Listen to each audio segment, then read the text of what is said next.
Good evening, ladies and gentlemen. Good evening. Let me introduce myself. My name is Professor Michael Arthur, and I have the privilege and the honour of being the President and Provost of UCL. So it's my very, very great pleasure to welcome you all here this evening to this annual Lancet Lecture. The Lancet Lecture is a collaboration between one of the world's leading health journals, The Lancet, and one of the world's leading multi-faculty universities, UCL.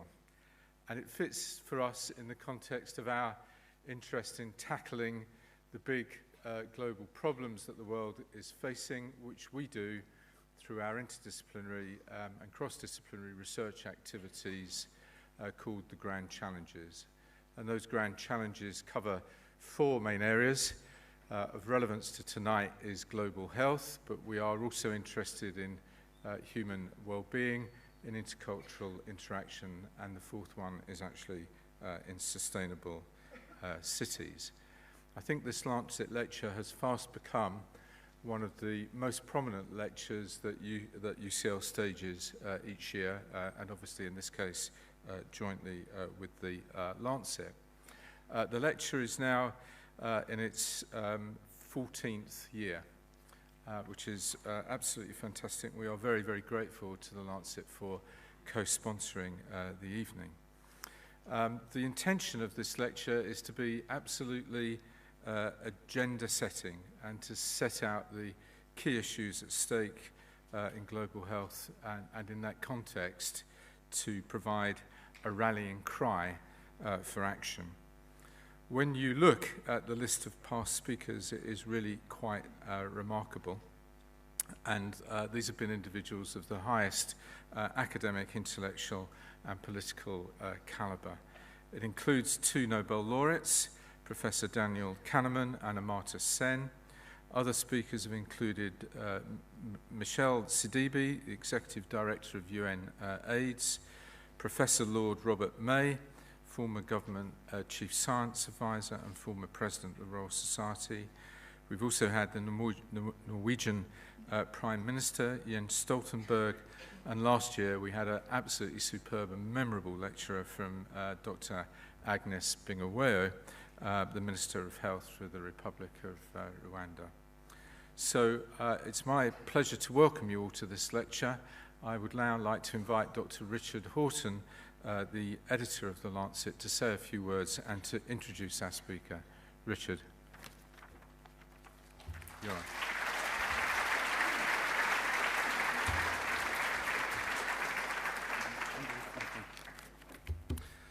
Welcome. Tonight, we welcome Arundhati Roy, who is going to speak on the subject of the half-life of caste, the ill health of a nation. But you are asking, who is Arundhati Roy?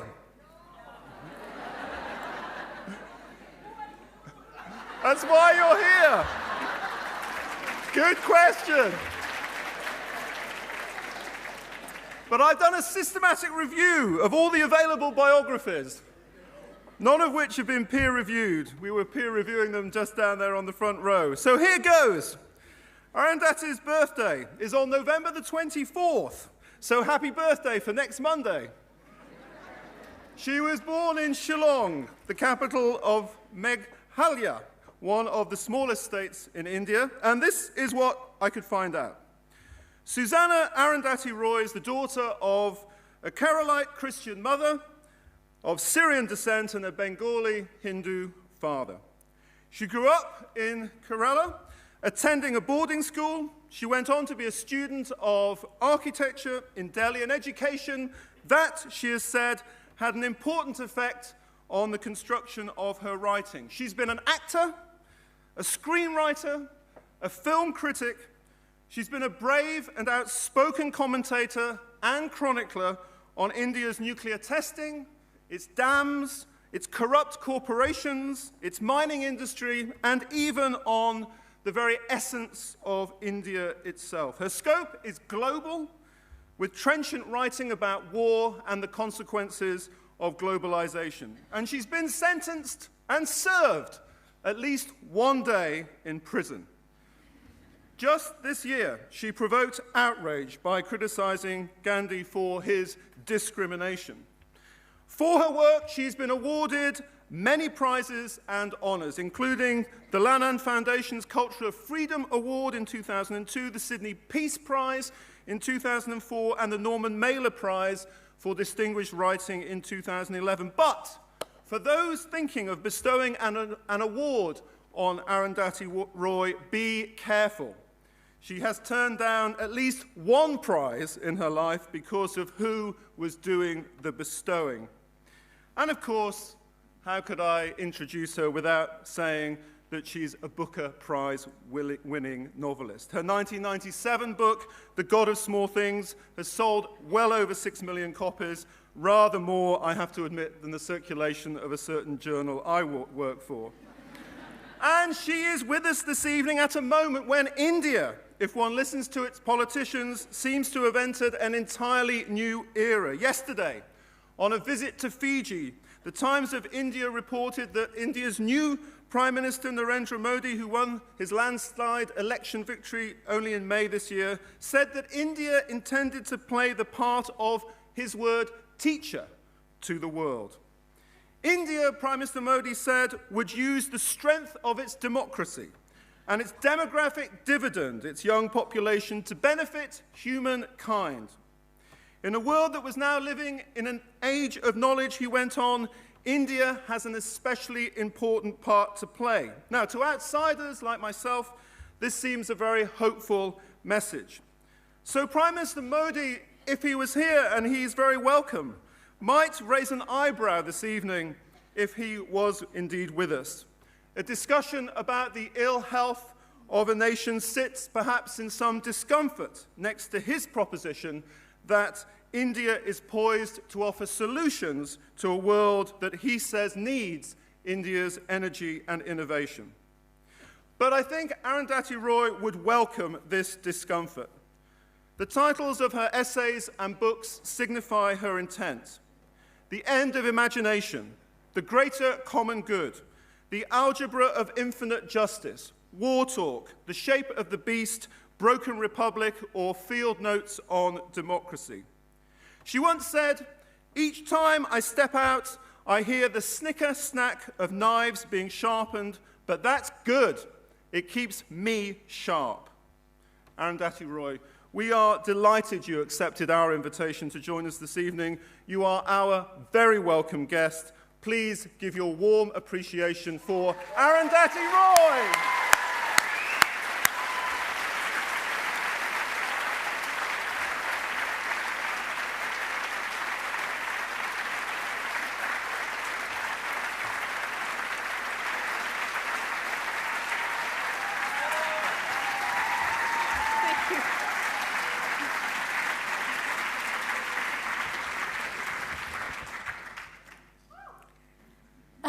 Thank you. Thank you so much, all of you, for coming.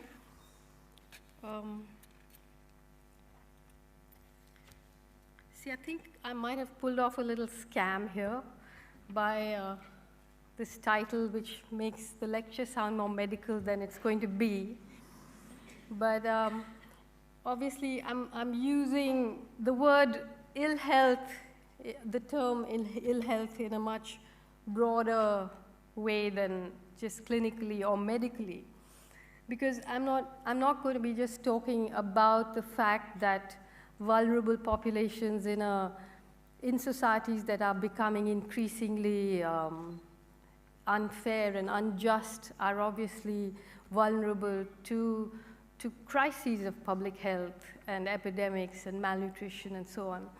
But I'm going to be talking about a social practice in India which just embraces and institutionalizes injustice, which valorizes it and even bestows religious sanction on it.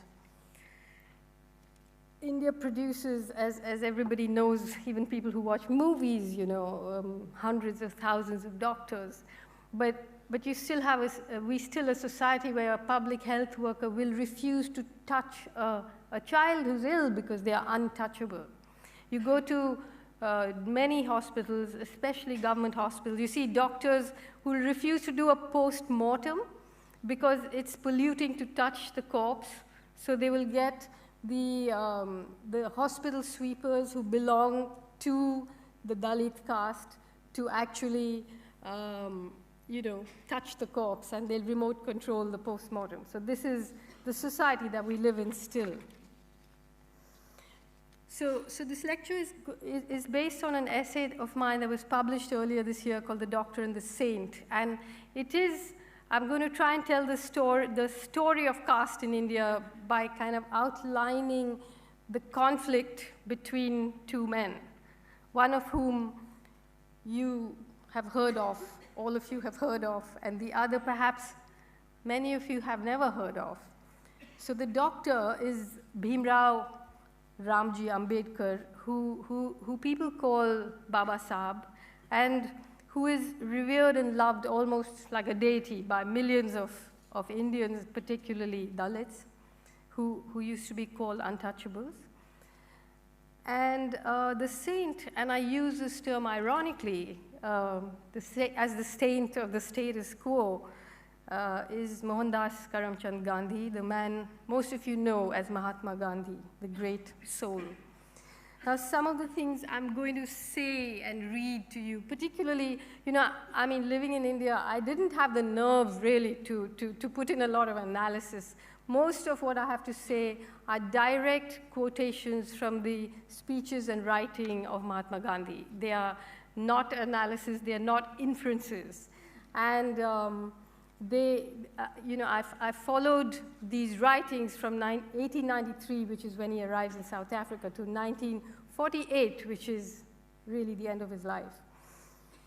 And if these things shock and disturb you, all I can say is that they shocked and disturbed me too, because I too grew up with this conditioning, unquestioning and just accepting what we were taught. So, it was a tremendous shock to learn what I learned. So Ambedkar was Gandhi's most erudite and formidable adversary. And he challenged him not just sorry, I'm just going to put on this timer. And he challenged him not just politically and intellectually, but also morally. And the conflict between these two men, of course, unfolded at the heart of India's national movement. And it actually complicates and deepens our understanding of what imperialism means.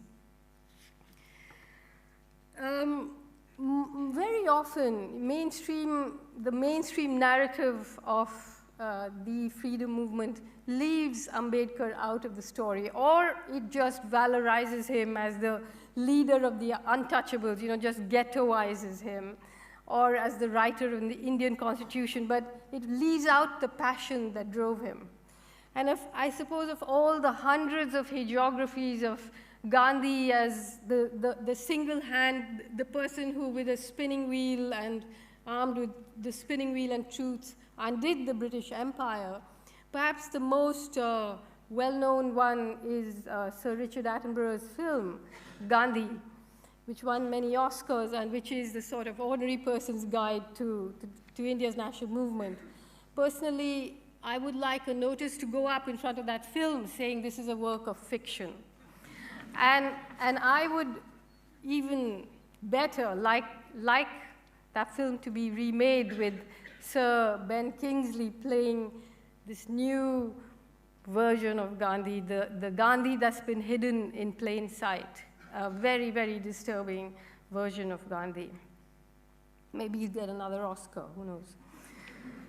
But before I get into the minutiae of this debate, I just want to, I'm sure many of you don't really know in detail what caste is. So I just want to explain it to you very briefly. Anthropologists will debate the origins of caste for years to come, but its organizing principles, which is based on a hierarchical sliding scale of entitlements and duty, of purity and pollution, and the ways in which they were and are policed and enforced, are not all that hard to understand. The people at the top of the caste pyramid, the Brahmins, are considered pure and have plenty of entitlements, and those at the bottom are considered polluted and have few entitlements but plenty of duties. And this pollution-purity matrix is correlated to an elaborate system of caste-based ancestral occupation. So what we call the caste system today is known in Hinduism's founding texts as the Varnashram Dharma, or the Chatur Varna, the system of 4 Varnas. And these 4 Varnas, which is the Brahmin, who's the priest, the Kshatriya, the soldier, the Vaishya, the trader, and the Shudra, which is the service provider, if you like. These 4 broad categories are then divided into something like 4,000 endogamous subcastes, jatis they are called. And outside of the jatis are the Ati Shudras, who are the Dalits, the outside of caste, the untouchables, who are also divided into many, many different categories. So the outside of the Varnas are the Ati Shudra, the subhumans, arranged in hierarchies of their own, the untouchables, the unseeables, the unapproachables, whose presence, whose touch, whose very shadow is considered to be polluting by privileged caste Hindus. Each region of India has lovingly perfected its own unique version of caste-based cruelty based on an unwritten code that is in many ways even worse than the dehumanizing Jim Crow laws. Other than being forced to live in segregated settlements, untouchables were not allowed to use the public roads that privileged castes used. They were not allowed to drink from common wells. They were not allowed into Hindu temples. They were not allowed into privileged caste schools. They were not permitted to cover their upper bodies, and they were only allowed to wear certain kinds of clothes and certain kinds of jewelry. Some castes, like the Mahars, the caste to which Baba Saheb Ambedkar belonged, had to tie brooms to their waist that would sweep away their polluting footprints and hang spittoons around their necks to collect their polluted saliva. Men of the privileged caste had undisputed rights of the bodies of untouchable women. So love is polluting, but rape is pure. In many parts of India, in particular in the state of Gujarat, where Gandhi as well as Modi come from, both of whom belong to the Baniya caste, the Vaishyas, Baniya, the trader caste. All this continues even to this day. What remains to be said about an imagination, human or divine, that has thought up a social arrangement such as this? And here I quote Ambedkar, who said, "There cannot be a more degrading system of social organization than the caste system. It is a system that deadens, paralyzes, and cripples people from helpful activity." But the most famous Indian in the world, Mohandas Karamchand Gandhi, disagreed. He believed that caste represented the genius of Hindu society. In 1921, he wrote, and I quote, "I believe that if Hindu society has been able to stand, it is because it is founded on the caste system. To destroy the caste system and adopt the Western European social system means that Hindus must give up the principle of hereditary occupation, which is the soul of the caste system. The hereditary principle is an eternal principle. To change it is to create disorder. I have no use for a Brahmin if I cannot call him a Brahmin for my life. It will be chaos if every day a Brahmin is changed into a Shudra, and a Shudra is to be changed into a Brahmin." So people say that Gandhi, was an incrementalist, that he changed his point of view. He never ever renounced the system of Varnas. He always believed in the idea of ancestral occupations. Sometimes he said that the 4,000 subcastes should be, just made into 4 Varnas.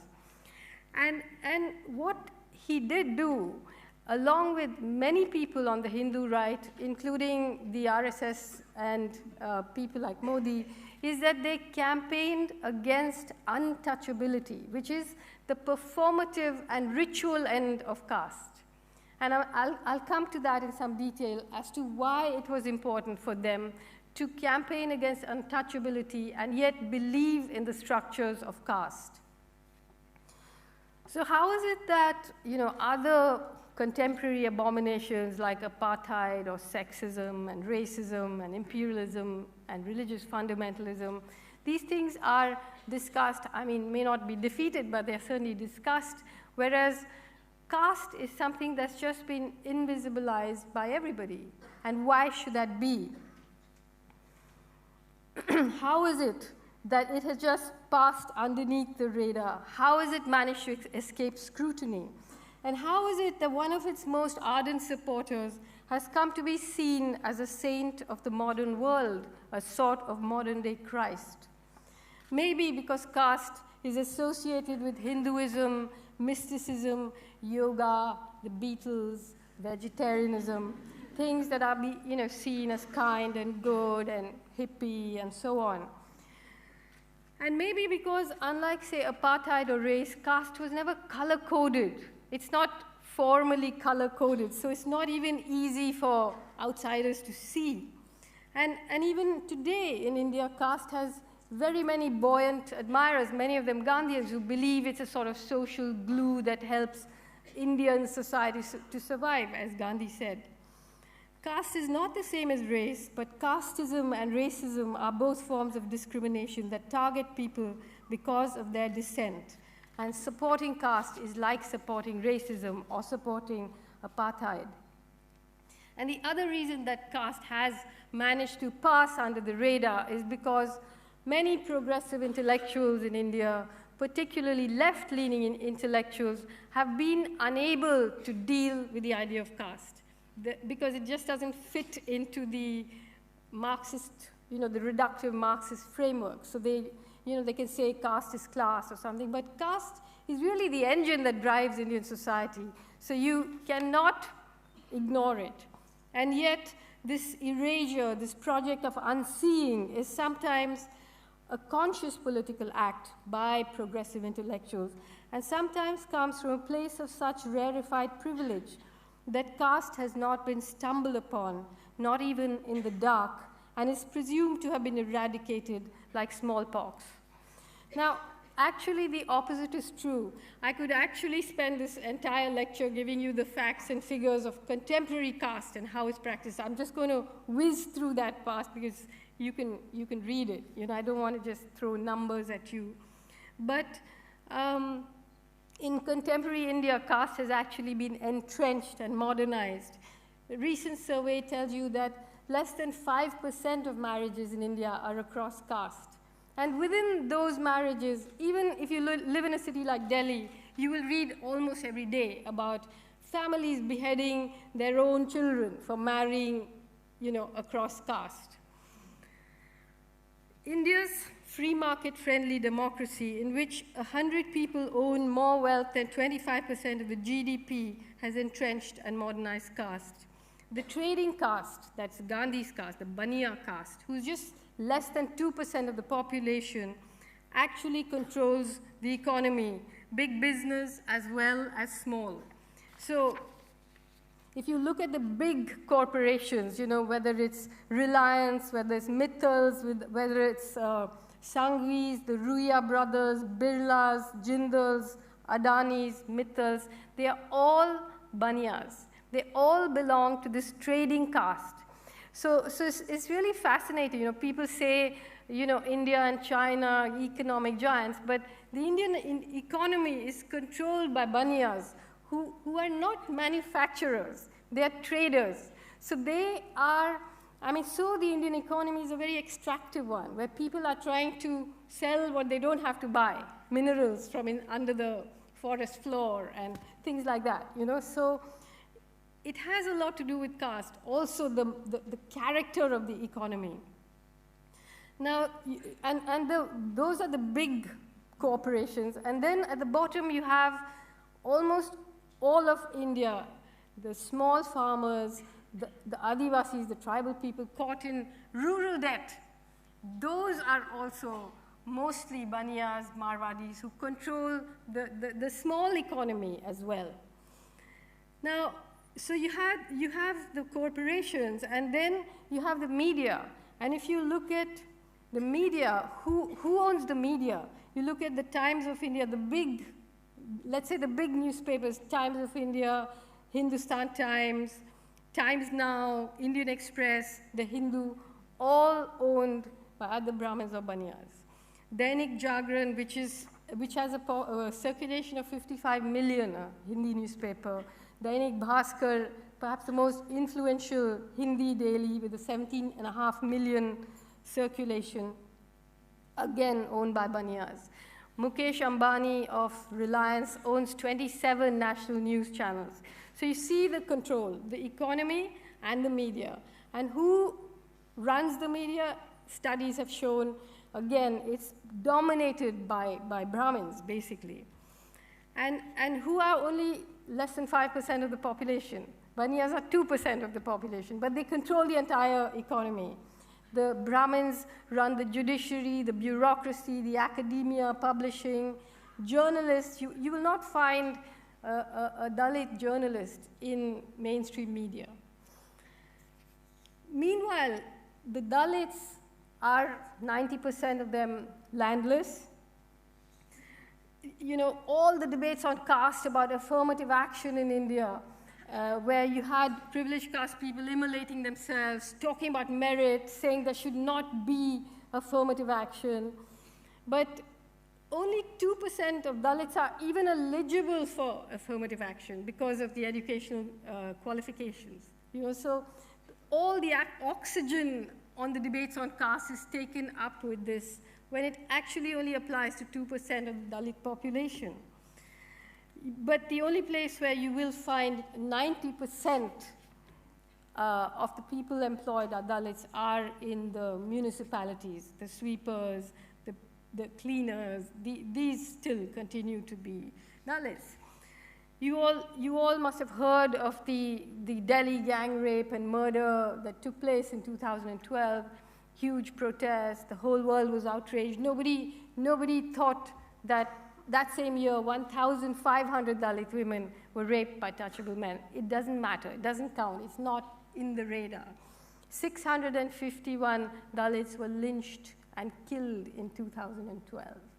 You know, just last month, you had 3 people being hacked to death and their limbs being scattered across fields and pushed into wells.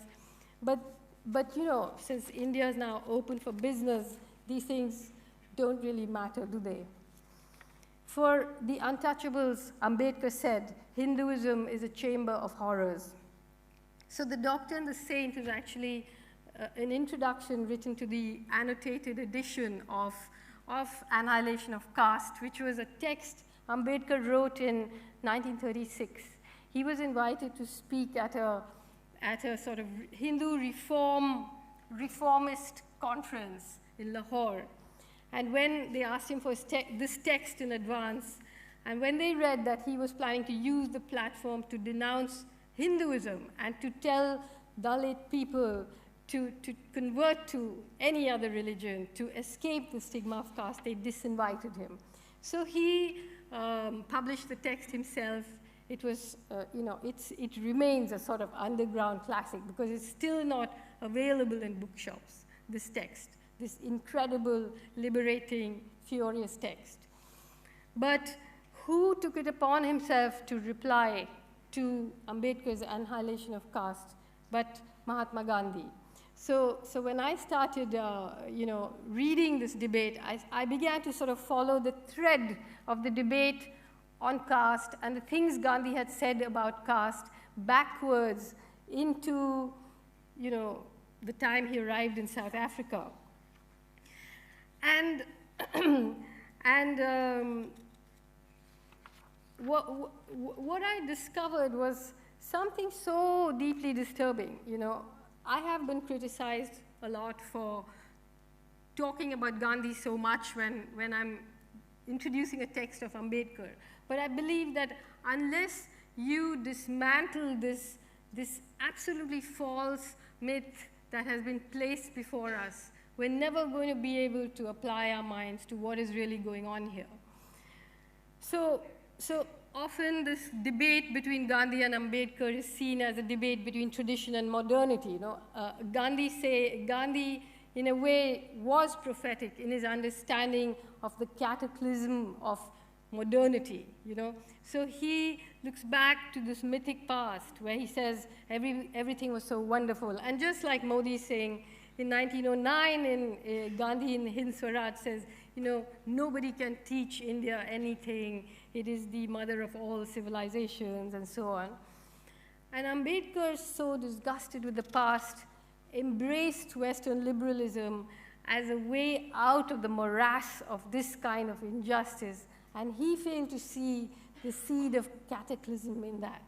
So it's a complicated debate that took place, but what we need to do is not to pick this utopia or that, but look at the impetus that drove those utopias. So Ambedkar was the heir to an old tradition of anti-caste intellectuals that began with Buddhism.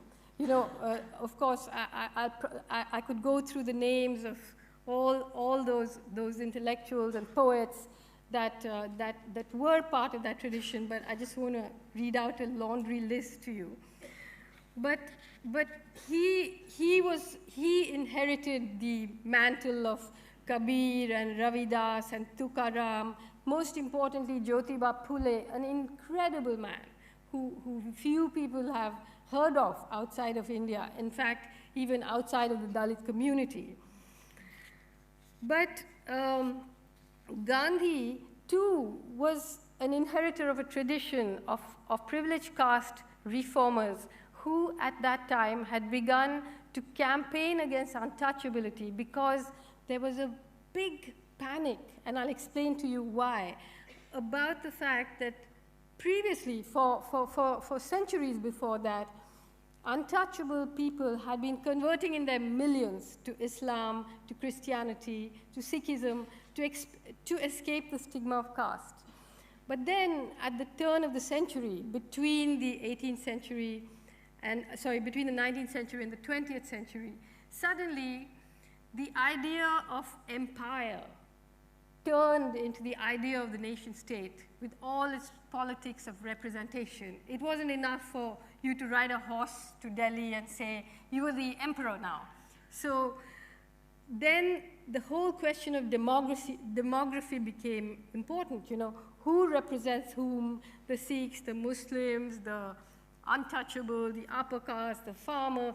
Who represents these people? Who has the right to claim that they represent? And the untouchable population at the time was something like 44 million. So the Hindu sort of right-wing or the Hindu fundamentalist wanted those 44 million people under the accounting head of Hindu, which was when this whole campaign against untouchability began. How do we maintain the caste system, but how do we bring them into the big house, but keep them in the servants' quarters? So this was really the idea behind it.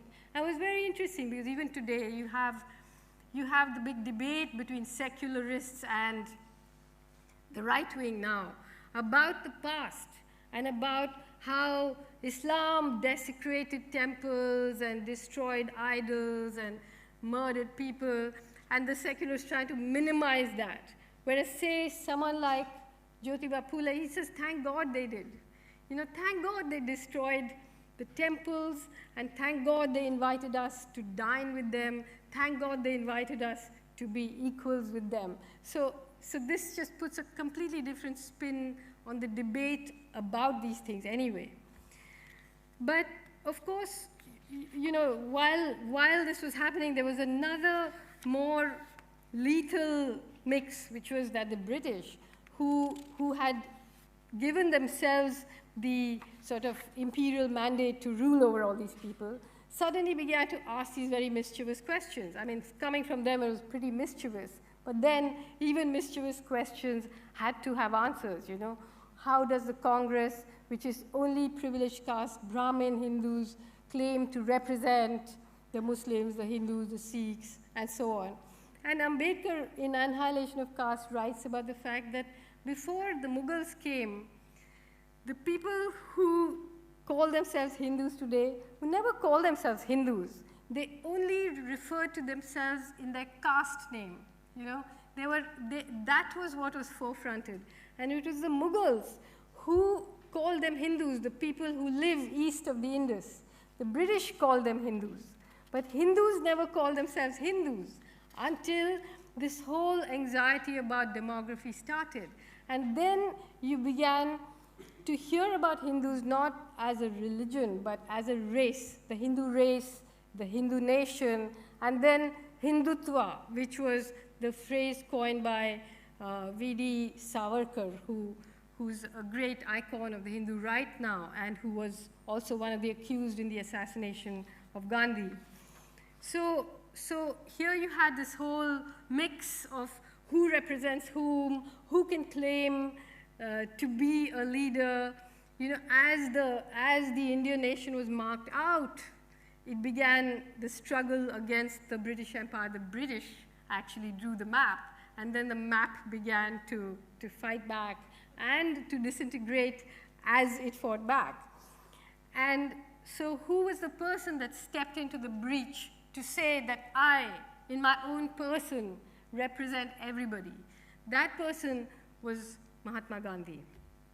So I began to, reading all these very disturbing things about caste and the things he had said. I just began to wonder, how was he called a Mahatma? Who called him a Mahatma, and what had he done? When was he first called a Mahatma?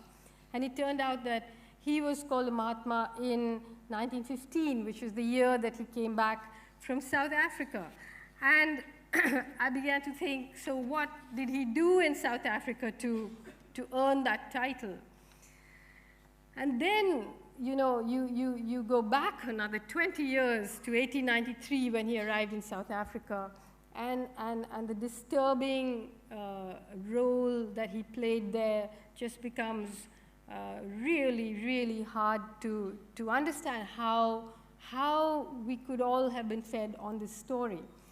Because his views on race and his views on caste are very intertwined. He arrives in South Africa in 1893, 24 years old, a trained lawyer, as legal advisor to a wealthy Gujarati merchant. Imperial Britain was tightening its grip on the African continent, and Gandhi was jolted into political awakening a few months after he arrived. All of us have been told the story that he was thrown off a whites-only train in Pietermaritzburg, and he was so outraged, and that was the thing that kick-started his political career. The truth is, he was not outraged about racial segregation. He was outraged that Indians, especially passenger Indians, the rich sort of privileged caste Indian businessmen, Muslim businessmen, were categorized along with what he called the raw Kafirs, So he had a problem with that. He did not want Indians, upper caste Indians, to be treated the same way as black Africans. In 1894, he founded the Natal Indian Congress. The membership fee for that was £3, which was so exclusive. I mean, 12 years later, the Zulu uprising happened because the British imposed a £1 tax. So you can imagine what a £3 tax was.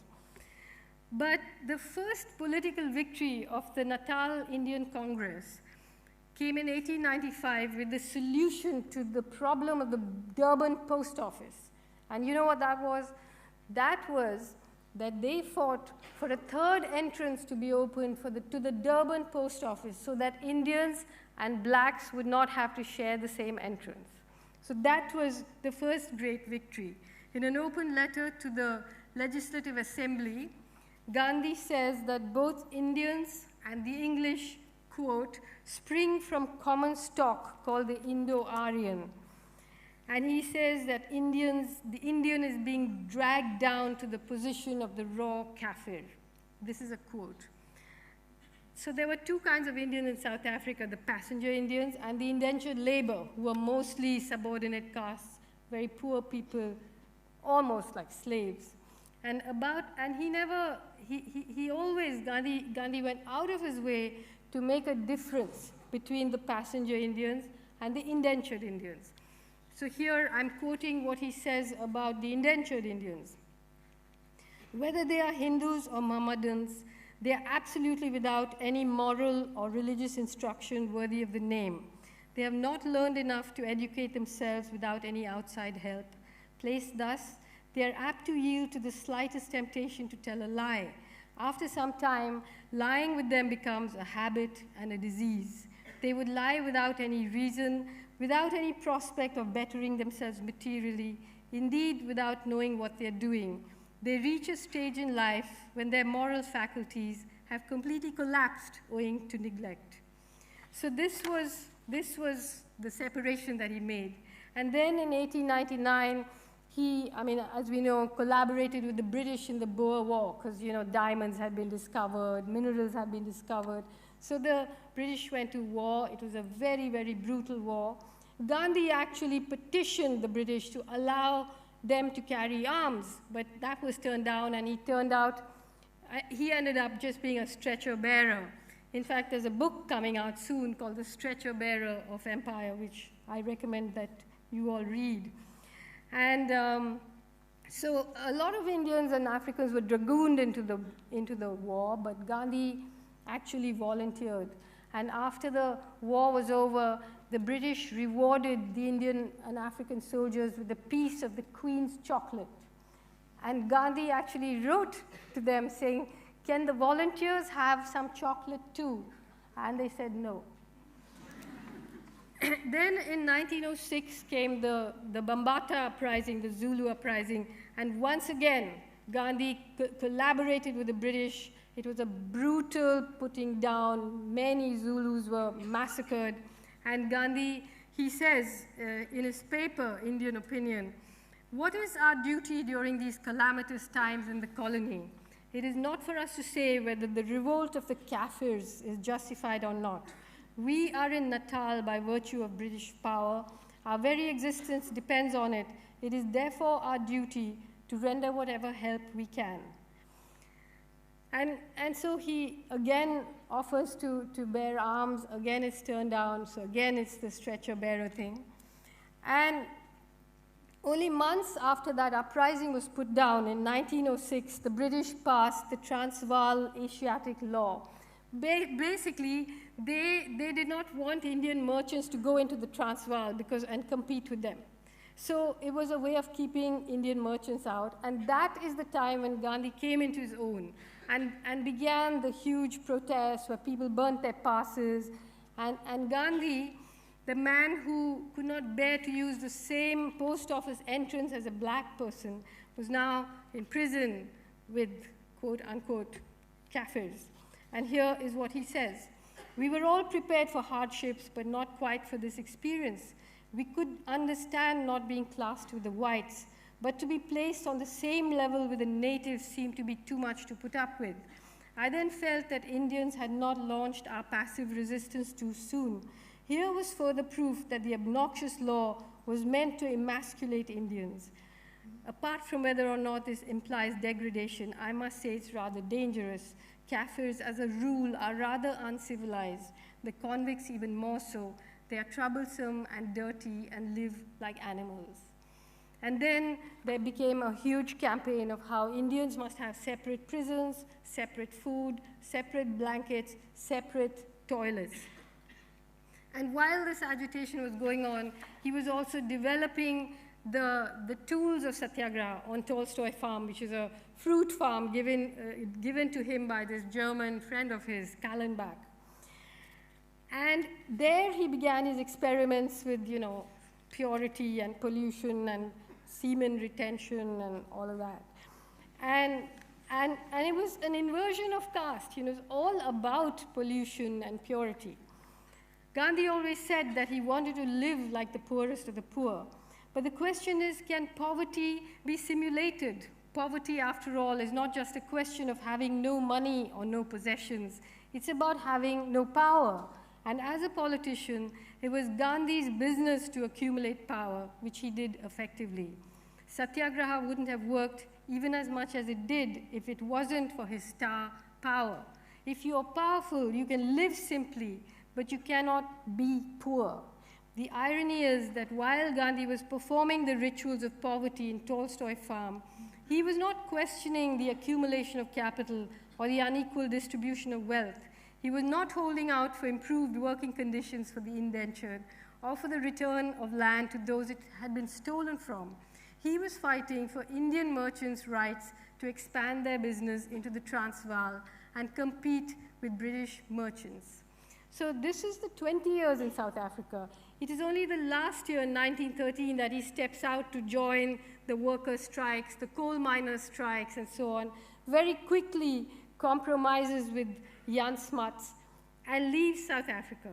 Many South African Indians question, what authority he had to make a settlement on their behalf. But that's what actually happened.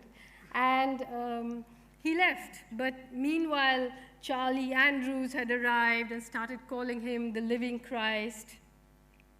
And on his way back to India, he stops off in London and is awarded the Kaiser-e-Hind, the Imperial British government's highest civilian award for service to empire, right?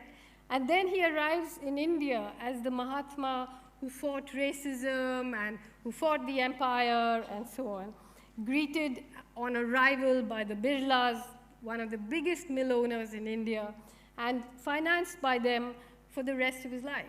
And his son works in the Birla newspaper, Hindustan Times. His ashram is funded by the Birlas.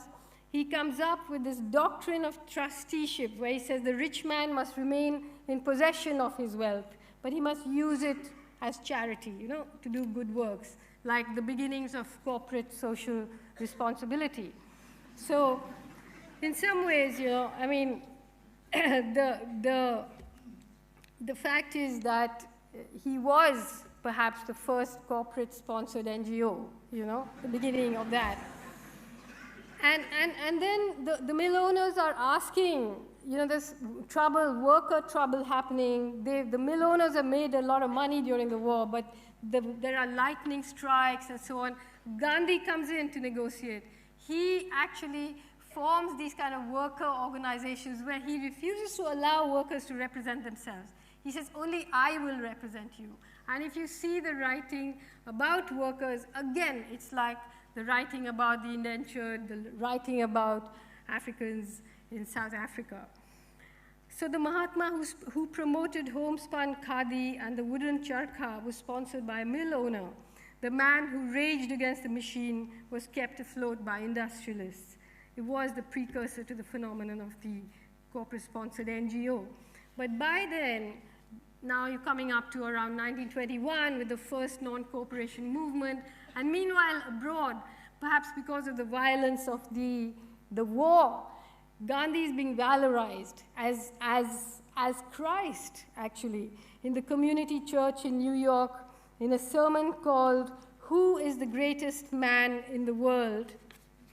The Unitarian minister John Haynes Holmes introduces Gandhi as a suffering Christ of the 20th century. Later, Martin Luther King says Christ furnished the spirit, while Gandhi furnished the method. And they present Gandhi with this whole new constituency of African Americans, which is a paradoxical gift for a man who despised Africans. Everyone seems to have forgotten that Jesus was a carpenter from the slums of Jerusalem who challenged the Roman Empire. He didn't collude with it, and he wasn't backed by big business.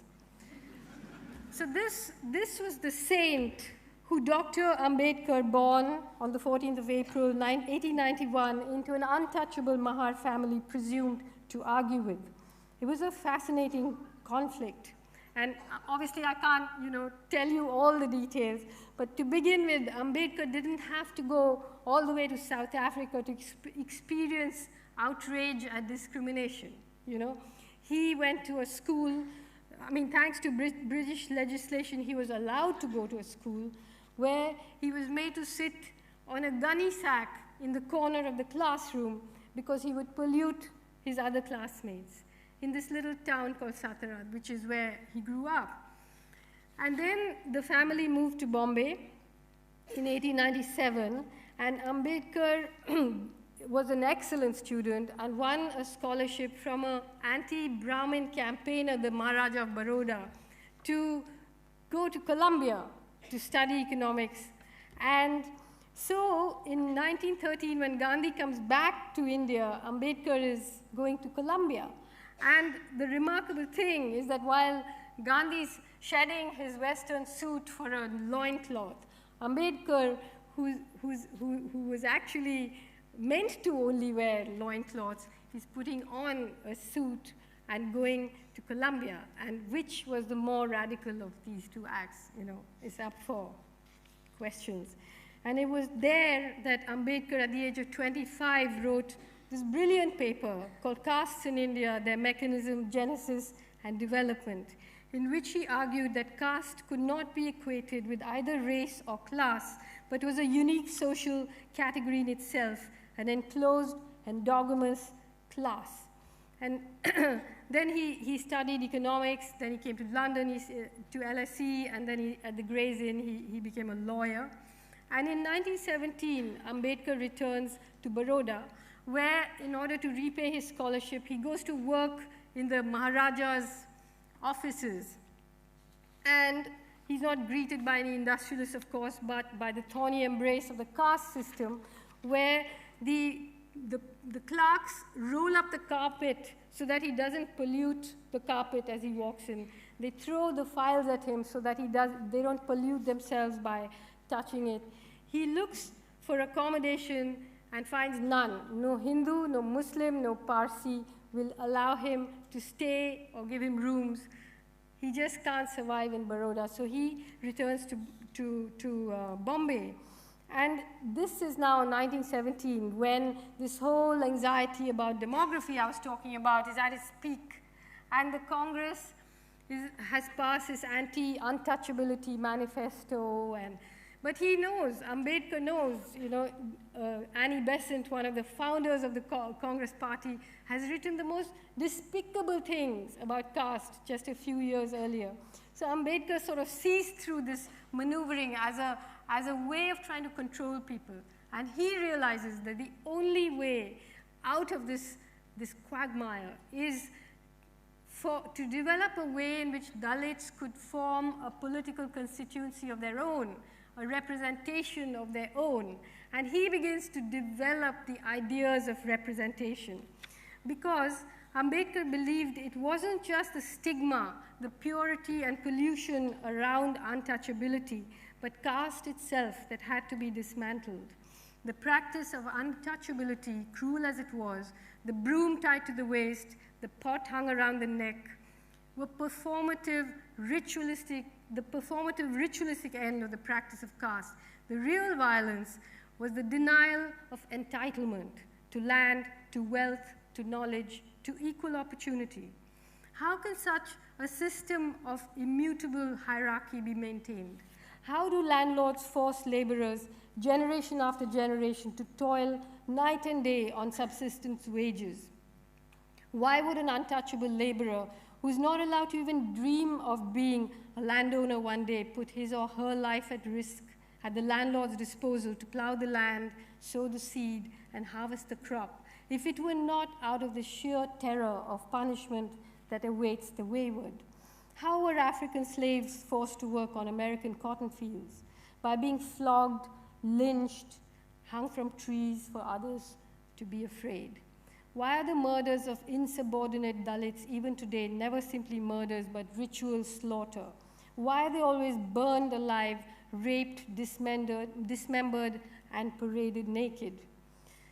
So when people sometimes fear this critique of Gandhi because they think, oh, it's a critique of nonviolence itself. No. But the real question I have is, how does Gandhi's doctrine of nonviolence what does it mean for it to be founded on a bedrock of such egregious violence? What is that nonviolence that accepts this systemic, continuous terrorization of other people? So in order to detach caste from the political economy, from conditions of enslavement in which most Dalits lived and worked, and in order to elide the questions of entitlement, land reform, and the redistribution of wealth, Hindu reformers cleverly narrowed the question of caste to the issue of untouchability, and they framed it as an erroneous cultural practice that needed to be reformed. Gandhi narrowed it even further to the issue of bhangis. Bhangis is the word he would use for manual scavengers, the people who actually have to clean shit with their other people's shit with their bare hands. And he seized upon the bhangis, who are today called Balmikis, and made them his show window for untouchability.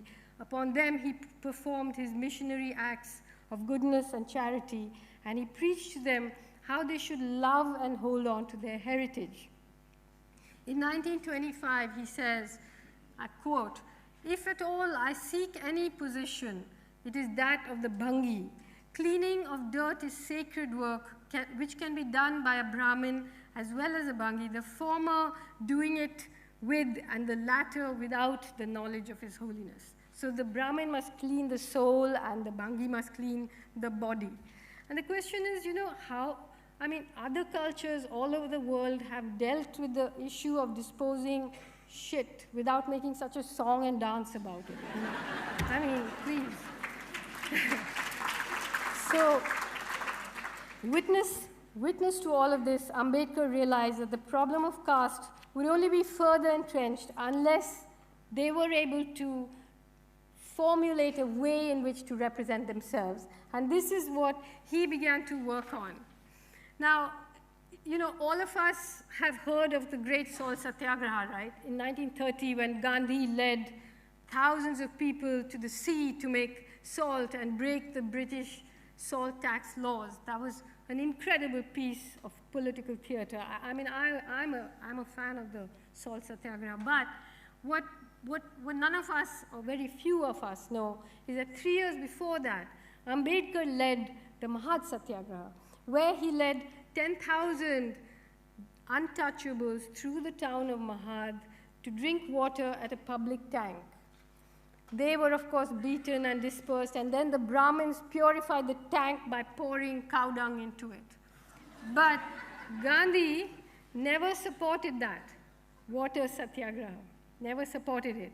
And that same year, in a speech, he said that he urged Dalits not to do satyagraha. He said, when you do it, it becomes duragraha, which is the devil's force. You should just use sweet persuasion.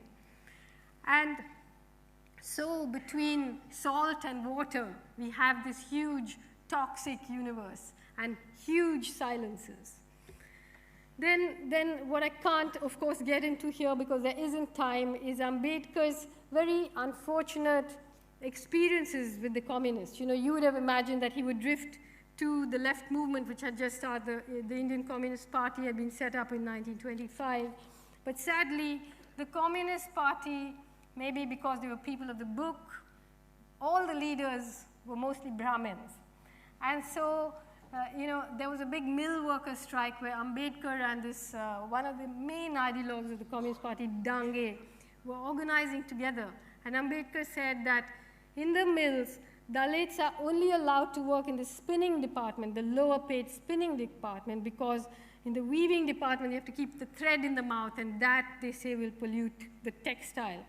But shouldn't we first talk about equality between the workers? And this proposal of his was turned down, which is why it set up a terrible rift between Ambedkar and the left, which goes on till today. And Ambedkar said that, caste is not just a division of laborers, but it's not just a division of labor, but a division of laborers.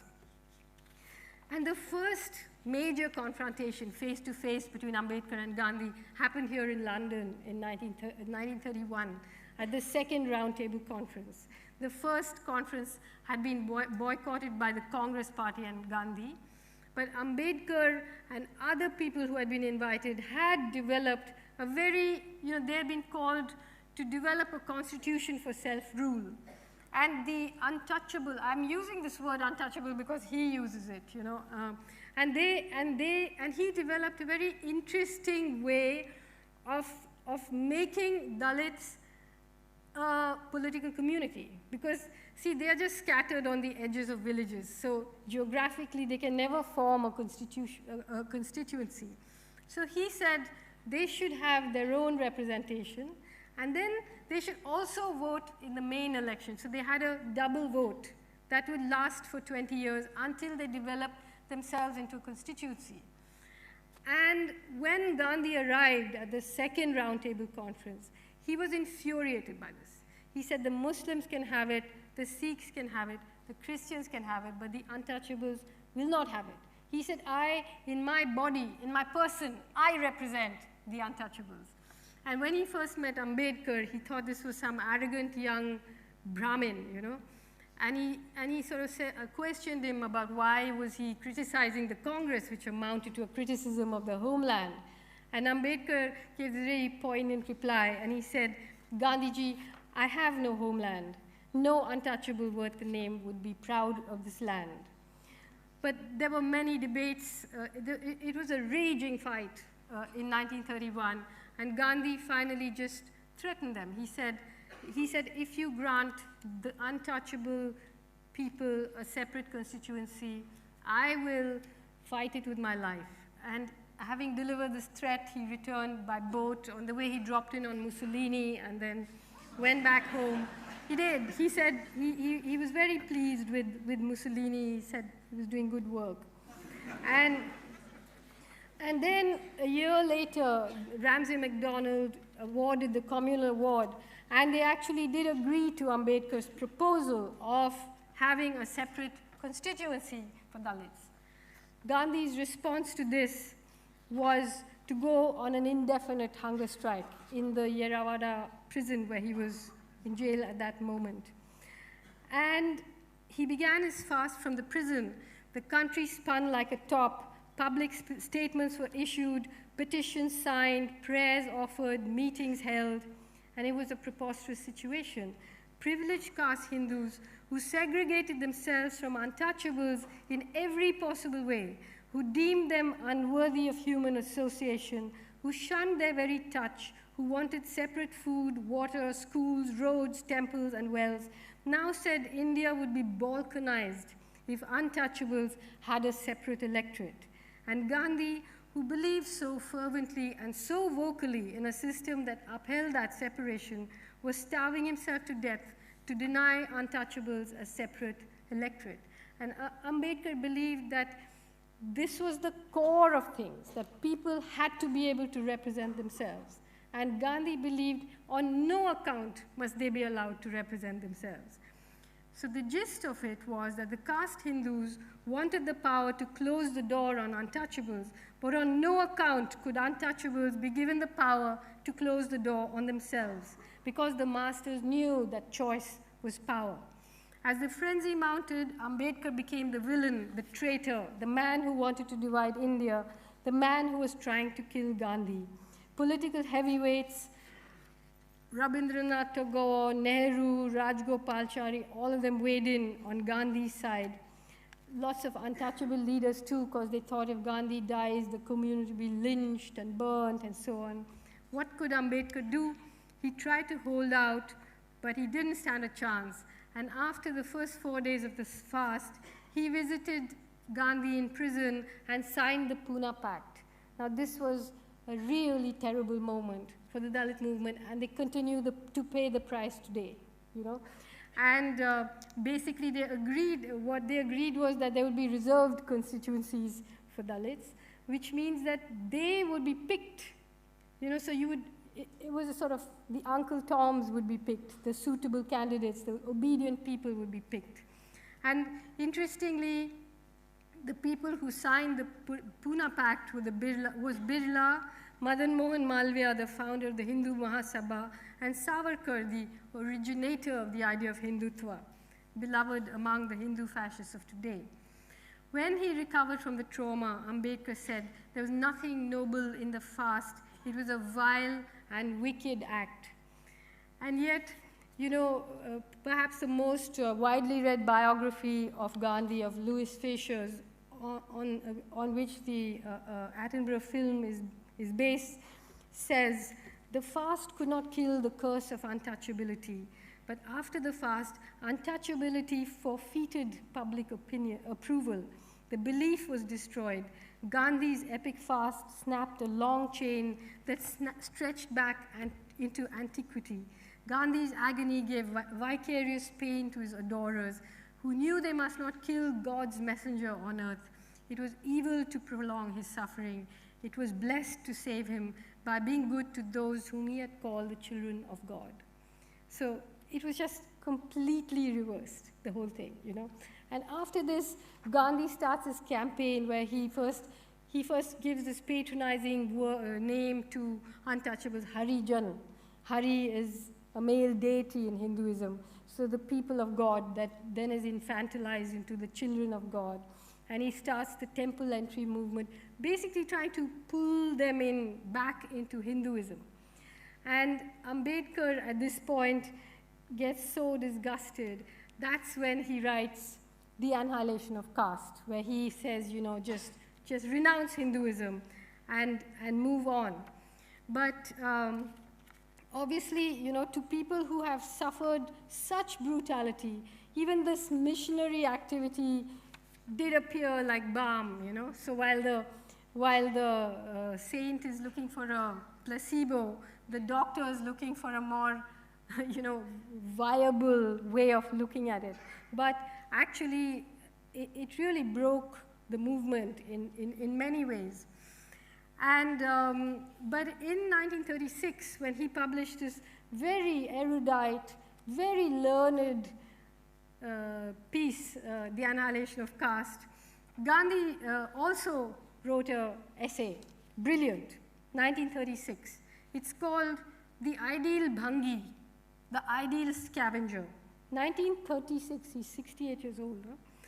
The Brahmin's duty is to look after the sanitation of the soul. I'm quoting Gandhi.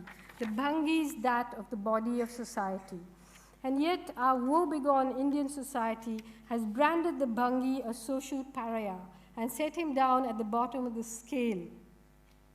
If only we had given due recognition to the status of the Bhangi as equal to the Brahmin, our villages would have looked a picture of cleanliness and order. And then he outlines the practical skills and etiquette of an ideal Bhangi. What qualities should such an honored servant of society exemplify in his person? In my opinion, an ideal Bhangi should have a thorough knowledge of the principles of sanitation. He should know how the right kind of latrine is constructed and the correct way of cleaning it. He should know how to overcome and destroy the odor of excreta and various disinfectants to render them innocuous. He should likewise know the process of converting urine and night soil into manure. But that is not all. My ideal Bhangi would know the quality of night soil and urine and would keep a close watch on these and give timely warning to the individual concerned.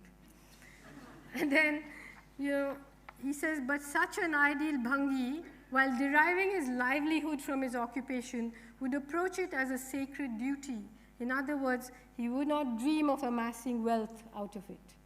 So not only must you clean other people's shit, but you mustn't amass wealth. Now, 70 years later, Prime Minister Narendra Modi, in his book called Karma Yogi, says this about Valmiki's, the Bhangi community. I do not believe they have been doing this job just to sustain their livelihood. Had this been so, they would not have continued with this kind of job for generation after generation. At some point, somebody must have got the enlightenment that it is the Valmiki's duty to work for the happiness of the entire society and the gods, and that they have to do this job bestowed upon them by the gods, and this job should continue as internal spiritual activity for centuries. So, as you know, on Gandhi Jayanti, Gandhi's birthday this year, he was out on the streets, sweeping the streets, you know, doing external cleaning. Well, actually, the streets were already cleaned by the Valmikis, who were then locked into their homes. Then some leaves were scattered around the place, and he swept those leaves away. So Gandhi, Gandhi was alarmed by Ambedkar's talk of renouncing Hinduism, and he, like all privileged caste reformers, very, very worried. So here's a conversation he had with an American evangelist, Dr. John Mott. Why he's telling Dr. Mott that it's wrong to preach Christianity to the Dalits. And I quote, "Would you, Dr. Mott, preach the gospel to a cow? Well, some of these untouchables are worse than cows in their understanding. They can no more distinguish between the relative merits of Islam and Hinduism and Christianity than a cow." So, Gandhi made a great virtue of the fact that he contradicted himself all the time. But the fact is that actually he was very consistent. He was consistent in his views on black Africans, on women, which I haven't even got into, that's a whole universe of its own, on workers, and on caste. And of course now, by the time you're coming up into the 40s, the whole caste identity gets subsumed by the Hindu, Muslim, and the Dalits are now dragooned into being the outlying army in the mayhem of partition. And when partition happened, many Dalits were in Pakistan, and the Pakistan government, in the midst of all the murder and chaos, had them declared as emergency services, because who was going to clean the shit in the land of the pure, but Dalits. So there they were for a long time until Ambedkar managed to get many across. So Ambedkar was disillusioned with Hinduism, with its high priests, its saints, and its politicians. And yet the response to temple entry taught him how much people long to belong to a spiritual community. So on the 14th of October 1956, in front of thousands of people, he basically converted to Buddhism. It marked his departure from Western liberalism and its materialistic vision of a society based on rights that coincided with the rise of modern capitalism. Ambedkar did not have enough money to print his major work on Buddhism, the Buddha and his Dhamma, before he died. He wore suits, yes, but he died in debt. Where does that leave the rest of us in India? Though they call the age we are living through the Kali Yuga, the age of darkness, Varnashram Dharma reigns unchallenged. The Brahmin largely controls knowledge. The Vaishya, the Baniya, dominates trade. The Kshatriyas have seen better days, but are still, for the most part, rural landowners. The Shudras live in the basement of the big house and keep intruders at bay. And the Adivasis, the tribal people, are fighting for their very survival. And the Dalits, well, we've been through all that. Can caste be annihilated? Not unless we show the courage to rearrange the stars in our firmament. Not unless those who call themselves revolutionary develop a radical critique of the caste system. And not unless those who understand caste sharpen their critique of capitalism. And not unless we read Baba Saheb Ambedkar, if not inside our classrooms, then outside of them. And until then, we will remain what he called the Sikh men and women of Hindustan, who seem to have no desire to get well. Thank you.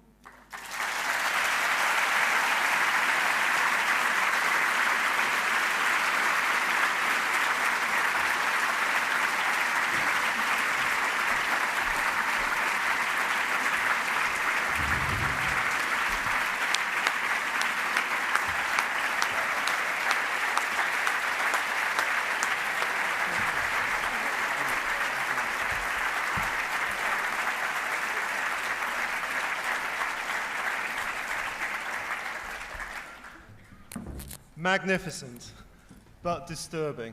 The age of knowledge or the age of darkness? We now have time for discussion. And As we always do, we have microphones being taken around the audience by our colleagues from UCL. And please put your hand up and we will take a group of comments first. Please say who you are and where you're from. I can see somebody with their hand up there. You're going to have to wave at me so I can see you there. Yep, wave, and then the microphone will find you. We'll take 3 or 4 comments together. Well, this is a comment and a question. Hi, I'm Ina. I'm at UCL. And prior to that, I was a student at JNU, a public health student. Just last week, Arundhati, you must be aware that there was a mass... I can't see you. Where are you? Oh, okay. There was a tubectomy camp in Chhattisgarh where 83 women died, and the operations were conducted in less than 5 hours with several injured, while at the same time the government of India was propagating an advertisement where they were encouraging the Parsi community to procreate. My question to you is, how far have we come in this intersection of gender, politics of eugenics, and caste, where we are controlling the women's wombs, where in the name of public health, one of the biggest sponsors of family planning programs in India is DFID, British Funding Agency.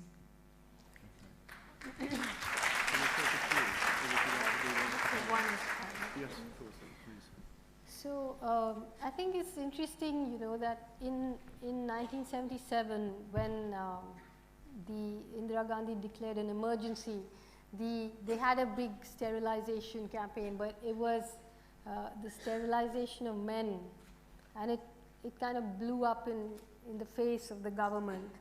So I think now they are going after women, and if you see what the incentives they are offering, you know, it was some eggs and bread and, you know, just trying to kind of prey on this absolutely abject poverty. And apart from the sterilization that went wrong and the terrible tragedy of that, what about the fact that more than 1 million female fetuses are aborted? You know, little girls are aborted before they're born. Many girls are killed just after they're born by their own parents. So this is the thing. I mean, you know, people like to sensationalize. Everybody just, you know, almost every journalist who passes through Delhi wants me to speak on the status of women in India, and I keep saying which woman, you know. I mean, it's such a you know, a society which lives in several centuries simultaneously. So you have the most empowered and liberated women, and then you have this. And obviously, this desperation and powerlessness does have to do with how economic policies are being pushed. You know, you have thousands of people in jail in Chhattisgarh and Orissa and Jharkhand. You have policies which can only be implemented if the paramilitary is out there, you know, raping and burning and emptying villages. So you know, I mean, I sometimes am thought of as the person who brings the bad news about India.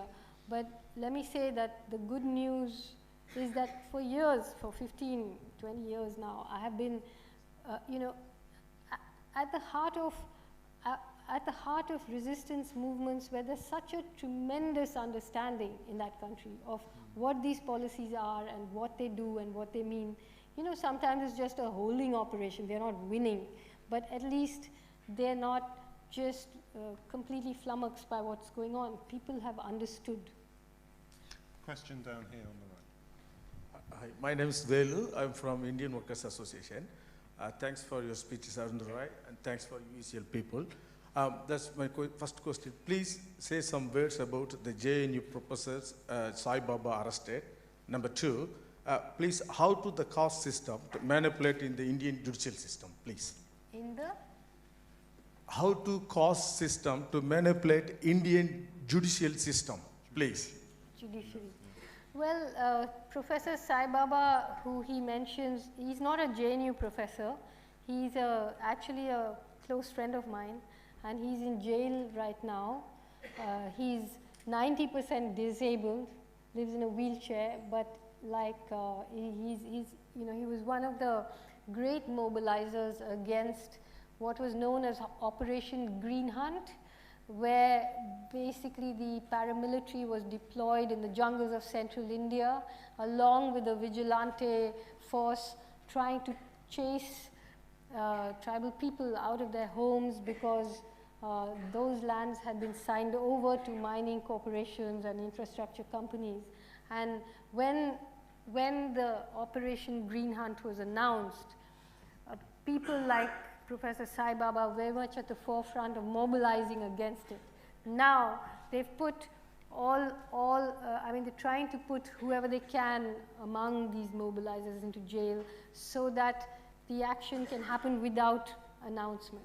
There is a lot of brutality happening in the forests of central India right now. There are something like 200 memorandums of understanding that have been signed, handing over the rivers and forests and all that infrastructure development. Many of those companies who are involved in or at least supporting the killing of people are also sponsoring literary festivals where we all talk about free speech and all of that. That's the new way of doing things. Caste in the judiciary, well, one thing I'll say is that, apart from the fact that what I was talking about, affirmative action or reservation, even though it applies to 2% of the Dalit population, even that is not implemented.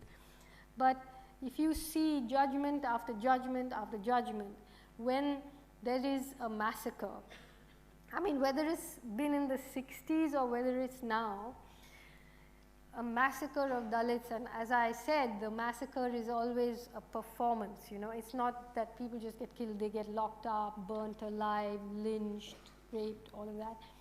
And the lower court will come out with a completely unreasoned but ridiculous judgment, which will say, sentence them all to death or something. But the judgment will be written in a way that it can be completely overturned, and consistently is overturned. So no one ever gets held guilty.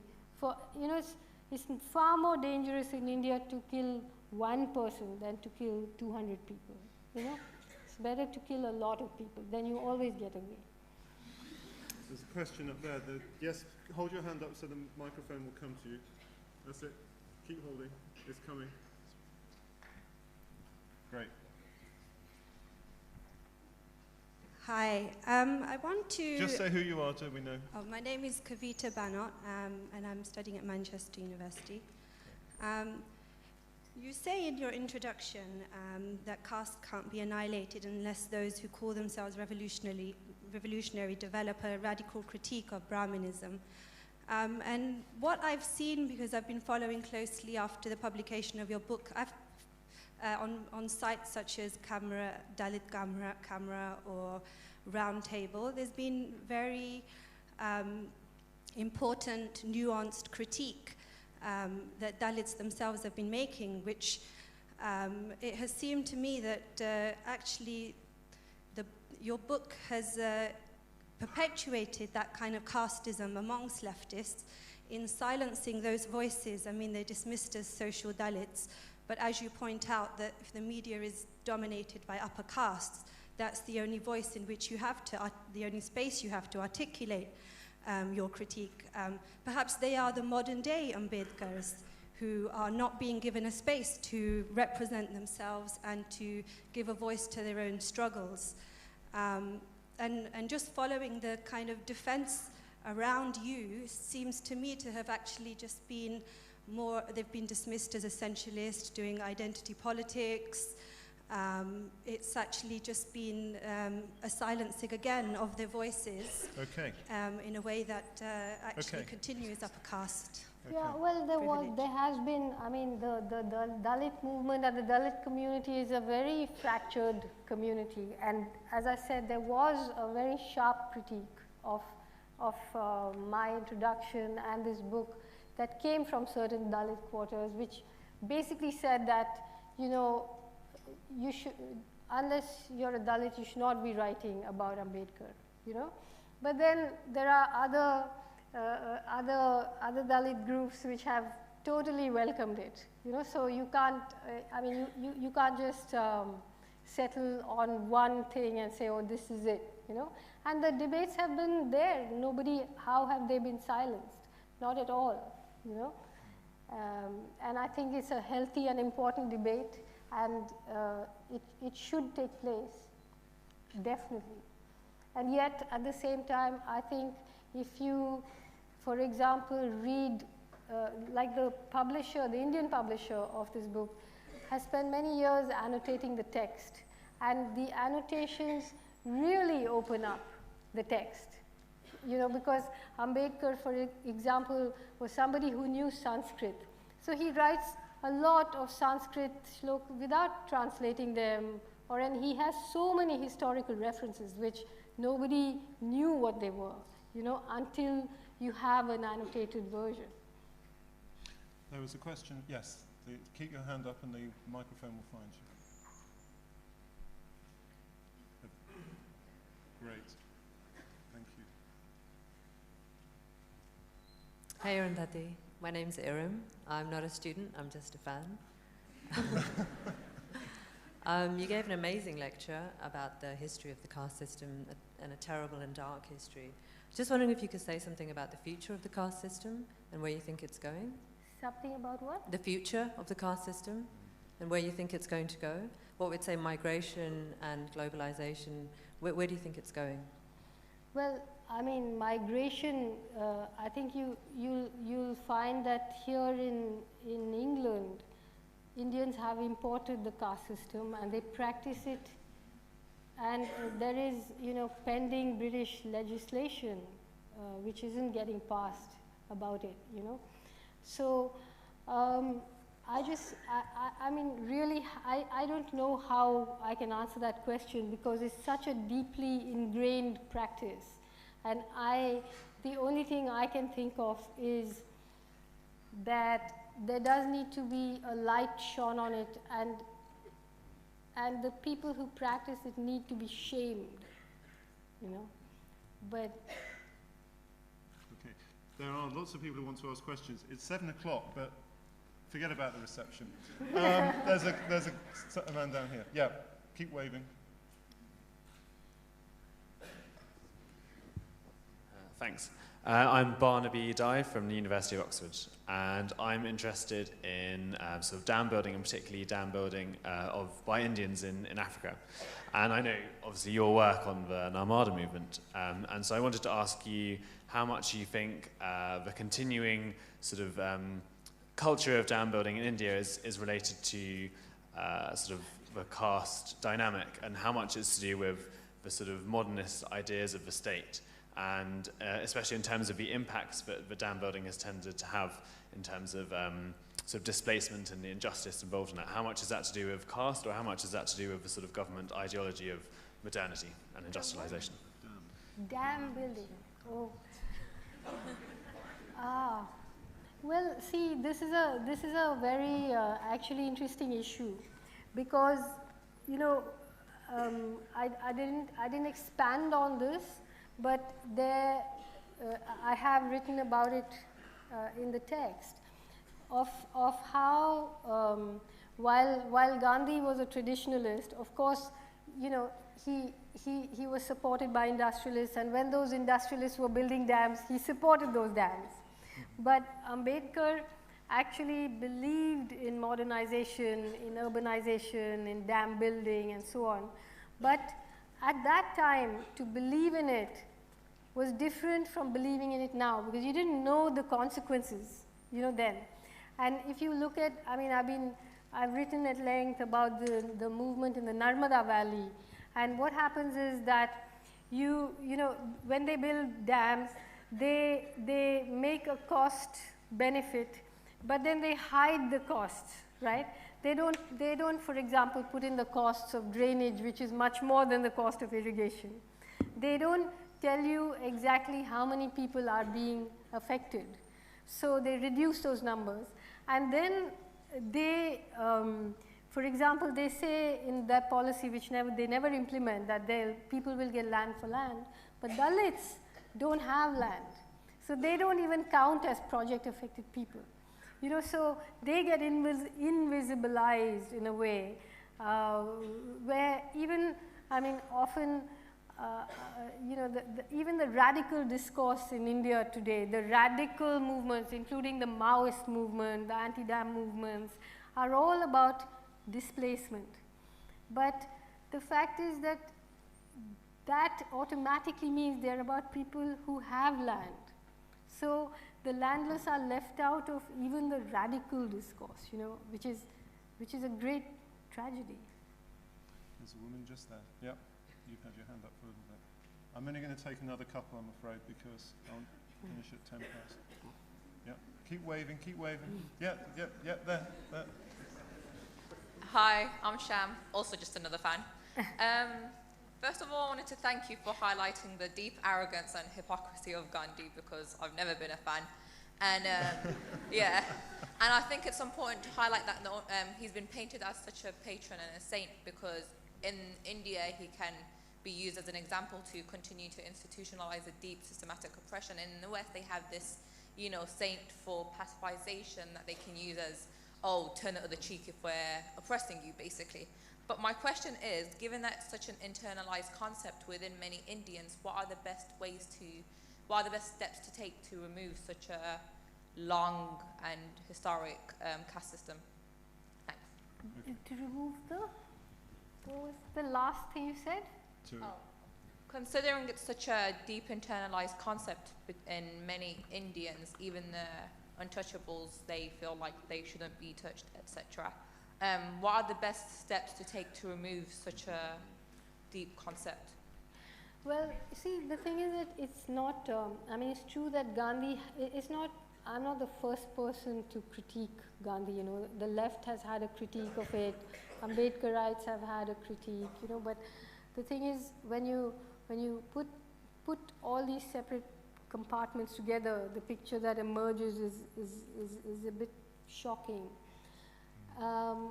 But I think, you know, we just have to learn to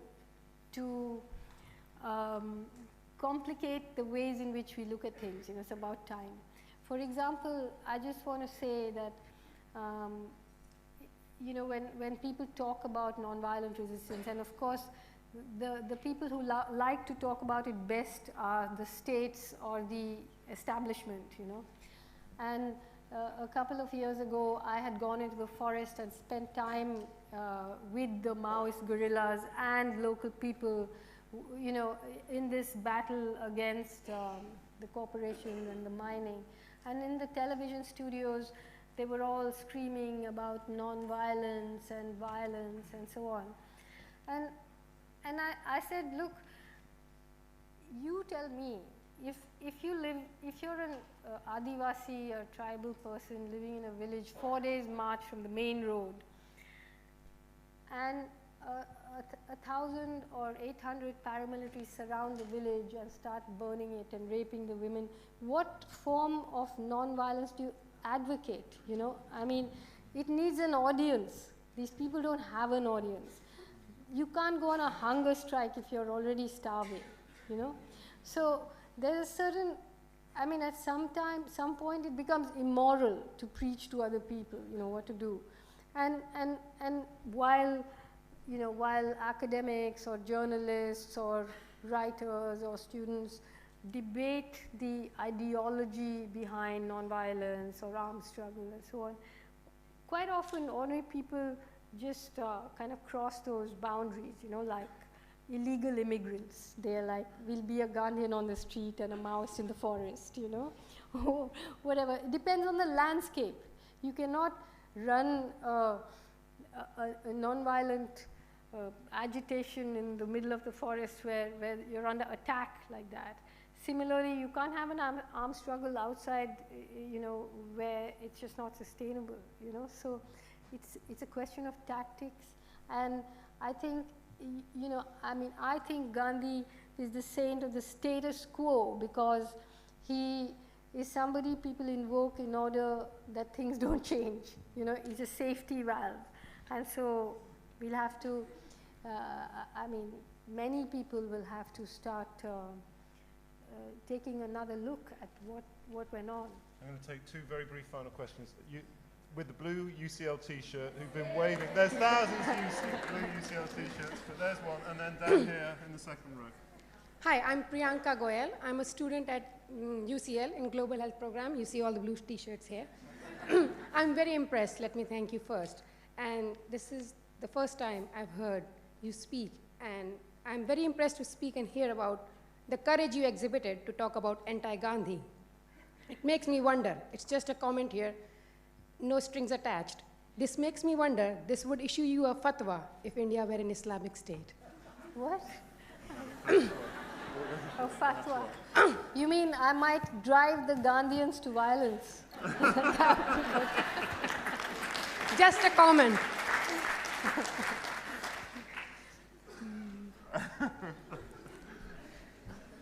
There's a question down here on the second row. Hi there. My name's Pam Das. I'm an editor at The Lancet. In fact, I'm a Bengali editor at The Lancet, so I'm very proud to be here. I've been a big admirer of your work, and I loved your talk today. It was very illuminating, and so I want to bring things back to what's happening today. So currently this week, there's a ministerial meeting happening in Asia, a conference on advancing gender equality and women's empowerment. And in the declarations that are being formulated at the moment, India did quite a sudden thing by changing the wording of their declaration by replacing the word caste with social origins. And I just wondered what you thought. One, are they the same thing? And two, going to the question of you saying that India is not going to be able to annihilate caste, so is it just trying to make it more palatable by calling it something different? Yes, it is, you know, and the simple answer is that. But, you know, the thing is, it's something which they are, if you come to India just before an election, you know, you see the television studios are so vocal about, you know, who's representing the Gujars, who's representing the Yadavs, will the Nairs vote go to the communists this time? You know, the caste issue is just forefronted. And the minute elections are over, it sort of just sinks back into the lake, you know. And the last caste-based census that happened in India was 1931. And now they're trying to avoid that happening. So you invisibilize a lot of stuff that's going on, you know. So, yeah, I mean, there's a whole, I mean, on everything, the first, I mean, I don't think I'm saying this just because I'm a writer, but the first heist is the language heist. You know, the first thing they steal is a language in which you can describe what's happening to you. It's time to draw the discussion to a close. I'm very sorry. I'd like to thank all my friends and colleagues at UCL. In particular, I'd like to thank Michael Arthur for his support of this this evening. I'd like to thank the team in blue t-shirts who've made this happen. I'd like to thank you for coming. But most of all, I'd like to thank Arundhati Roy.